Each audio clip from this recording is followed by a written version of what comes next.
le indagini in pieno svolgimento, quindi ulteriori particolari non possiamo dare. Il ruolo dei catanesi è un ruolo importante, ma non lo possiamo definire un ruolo diverso. Diciamo che è importante dire che da Catania, che grazie alla Polizia di Stato, grazie ai colleghi, è partita questa indagine e Catania è riuscita a ricostruire l'organizzazione piramidale che gestiva questi 3 miliardi di euro annui di business illegale.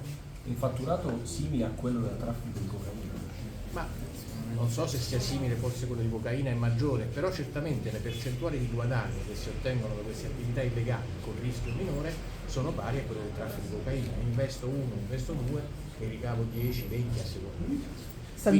Sanzioni amministrative per 22 milioni di utenti. Abbiamo oscurato 22 milioni di utenti, quindi in Europa, quindi se consideriamo, dicevo prima, in Europa ci sono oltre 500 milioni di abitanti, considerate che percentuale elevata di soggetti, e questi si sono trovati oscurati giustamente i loro collegamenti illeciti e illegali.